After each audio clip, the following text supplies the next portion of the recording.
जा जाए। ये आंखों को बेपरवाह ना छोड़ो, ये कानों को बेपरवाह ना छोड़े। मुझे क्यों सुनना है हराम? अल्लाह ने कान इसलिए नहीं दिए।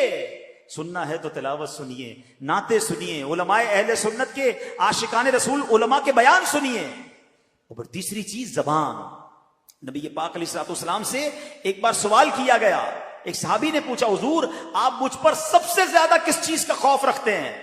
नबी पाक ने अपनी जबान अकदस पकड़कर फरमाया, इसे सबसे ज्यादा सेंसिटिव। आपको पता है जिस्म के बाकी आज़ा तो ओपन हैं, जबान वो है जिसके 32 पहरेदार हैं, और किसी बॉडी पार्ट के 32 पहरेदार नहीं है। 32 दांतों से कंट्रोल किया गया उसको, मगर वो 32 पहरेदारों को तोड़कर भी जब चलती है ना, तो पता नहीं किसी का घर तोड़ देती है, किसी का दिल तोड़ देती है, किसी से झगड़ा कर देती है, किसी से पार्टनरशिप खत्म कर देती है, बीवी को तलाक दे देती है। जबान क्या कुछ नहीं कर सकती। खुदा की कसम ये नेमत भी कमाल की है। अगर इस नेमत का सही इस्तेमाल कर लिया जाए तो बैठे बैठे नेकियों का अंबार लग सकता है। सब मिलकर कहिए सुभान अल्लाह, कहिए अल्हम्दुलिल्लाह, अल्लाहु अकबर। कितनी देर लगी? 30 सेकंड भी नहीं लगे हैं। बैठे बैठे क्या कमा लिया पता है आपको?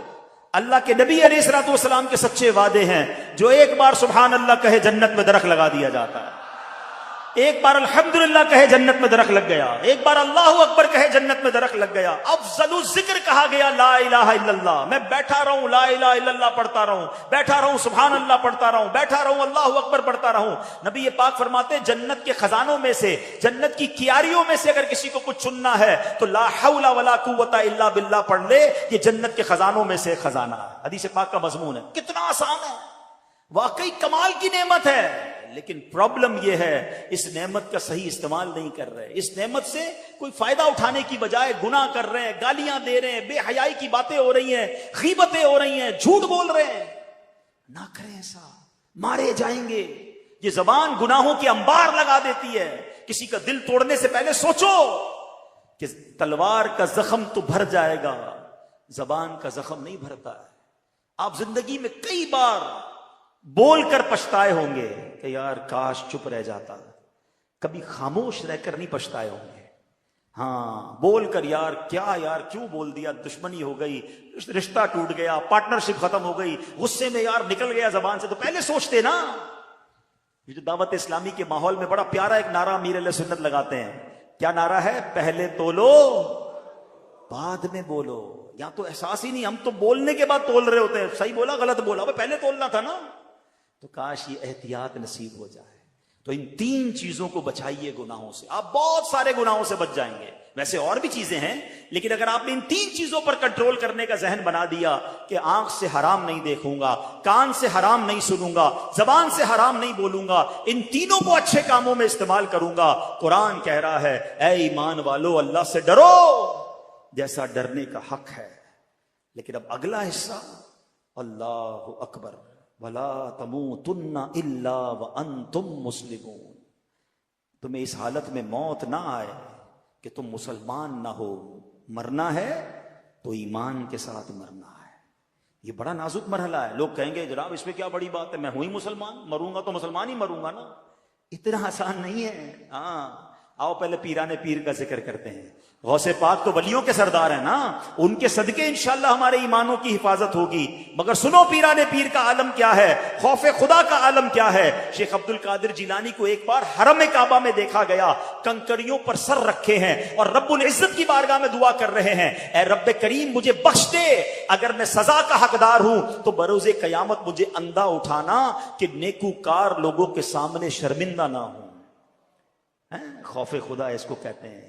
या अय्युहल्लज़ीना आमनुत्तकुल्लाह हक्का तुकातिही, अल्लाह से डरो जैसा डरने का हक है। अरे मैं गुनाहगारों का सरदार, मुझे शर्म नहीं आती अपने आमाल पर। वो वलियों के सरदार हैं और अल्लाह से कह रहे हैं, या अल्लाह अगर मेरे गुनाह ज्यादा हैं तो अंधा उठाइए, मैं शर्मिंदा ना हो जाऊं। आए हाय, ये होते हैं अल्लाह वाले।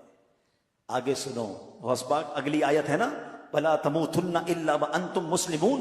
इस आयत का अगला जुज सुनो, मेरे पीराने पीर को कैसा खौफ था। एक बार ईद का दिन है, गौसे पाक कह रहे हैं, लोग कह रहे हैं आज ईद का दिन है, ईद का दिन है। अब्दुल कादिर के लिए ईद का दिन वो होगा जब अपना ईमान सलामत लेकर दुनिया से जाएगा। उनको इतनी फिक्र है ईमान पर मौत की कि कब्र में ईमान सलामत लेकर जाना। क्या मुझे और आपको यह फिक्र है? आपको पता है, सारी जिंदगी रोजे रखे, सारी जिंदगी नमाजें पढ़ी, सदका खैरात हज, सारी जिंदगी नमाजें पढ़ी, और अगर मरने से पहले ईमान चला गया ना, तो ये सब कुछ जीरो हो जाएगा। हदीस पाक में आता है, हर बंदा उस हालत पर उठाया जाएगा जिस पर मरेगा। अब यहां दो बातें हैं, ईमान पर मरेगा तो ईमान पर उठाया जाएगा, कुफ्र पर मरेगा कुफ्र पर उठाया जाएगा। ईमान भी बचाना है। और एक और बात सोचिए, शराब के नशे में मरेगा तो नशे में उठाया जाएगा, फिल्म देखते देखते मरेगा तो किस हालत में उठेगा, बदकारी करते करते मरेगा तो किस हालत में उठेगा, जुआ खेलते खेलते मरेगा तो किस हालत में उठेगा। सोचिए। आप कहेंगे नहीं भाई क्या ठीक है, मैं गलत काम करता हूं, मगर उस वक्त कैसे मरूंगा? तो आप में से किसी के पास इख्तियार है कि आप अपनी चॉइस से मर सकते हैं? कि मलकुल मौत आ गया और कोई शराब पी रहे, नहीं नहीं भाई अभी नहीं आना, थोड़ी देर बाद मैं जरा नशा उतार लूं। You have time, you have authority. किसी को पता है मैं कब मरूंगा? आगाह अपनी मौत से कोई बशर नहीं, सामान 100 बरस का है, पल की खबर नहीं। भूल गए आप, जहाज में मौत होती है। पिछले दिनों की बात है, हम जर्मनी में थे, हमारे एक बहुत अच्छे साथी दोस्त जानने वाले थे, 35,000 फुट की बुलंदी पे जहाज में उनको हार्ट अटैक हुआ, उनका इंतकाल हो गया। अरे चलो जहाज को छोड़ो, हजारों मीटर समुद्र के नीचे भी तो मौत आई थी ना, भूल गए? थोड़े दिनों पहले का ही वाकया है ना, लाखों डॉलर देकर उस जगह पहुंचे जहां मौत लिखी हुई थी, बाप बेटा पाकिस्तानी मुसलमान। अगर वो ईमान पर गए तो अल्लाह उनकी मगफिरत फरमाए, गुनाह मुआफ फरमाए, हम दुआ करते हैं उनके लिए। लेकिन सोचो, किधर भी मौत आ सकती है। कितनी प्लानिंग्स थी उनकी कि ये देखेंगे वो देखेंगे, वीडियो बनाएंगे। गालिबन वालिद की बर्थडे थी, वो बर्थडे पर अपने बेटे को लेकर गया। अरबों खरबोपति खानदान है। ये सब वाकयात बता रहे हैं कि मौत कभी भी और कहीं भी आ सकती है। हजरत सुलेमान के दौर का वाकया है ना, एक शख्स हजरत सुलेमान के पास बैठा था, मलकुल मौत आए और उसको बड़ा घूर के देख रहे थे।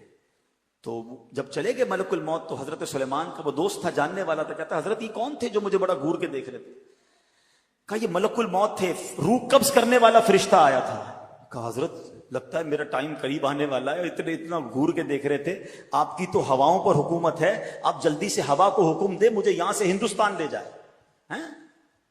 अब गालिबन मिस्र था वो, हजरत सुलेमान ने हवा को कहा इस बंदे को हिंदुस्तान ले जाओ, हिंद ले जाओ। थोड़े दिनों बाद मलकुल मौत आए, तो हजरत सुलेमान ने पूछा, ए मलकुल मौत, ए रूह कब्ज करने वाले फरिश्ते, थोड़े दिनों पहले तुम आए थे, मेरा एक दोस्त बैठा था, बड़ा तुम उसे गौर से देख रहे थे, माजरा क्या था? कहा हजरत मैं ये सोच रहा था, मलकुल मौत कहते हैं कि मेरे पास ये लिखा हुआ है कि थोड़ी देर बाद इसकी रूह हिंद में कब्ज करनी है, बंदा आपके पास बैठा है। बात आई समझ? उसको पहुंचना था वहां पर। उसने खुद कहा हजरत सुलेमान से कि हुजूर आप हवा को हुक्म दें कि मुझे हिंद पहुंचाया जाए। वहीं पहुंचेंगे मैं और आप, अल्लाह करे मदीने पहुंचे। या अल्लाह सखी के दर पर आए हैं, हमें मदीने के सिवा कहीं मौत ना देना। जब आखिरी वक्त आ जाए मौला मदीने बुला लेना, सब्ज गुम्बद के जलवे हो, आका का जलवा हो, ईमान और आफियत पर कलमा पढ़ के मदीने में मौत नसीब हो जाए। खुदा की कसम खुश नसीब है जो मदीने में मरता है। नबी पाक ने फरमाया तुम में से जिससे हो सके वो मदीने में मरे, कि जो मदीने में मरेगा मैं उसकी शफाअत करूंगा।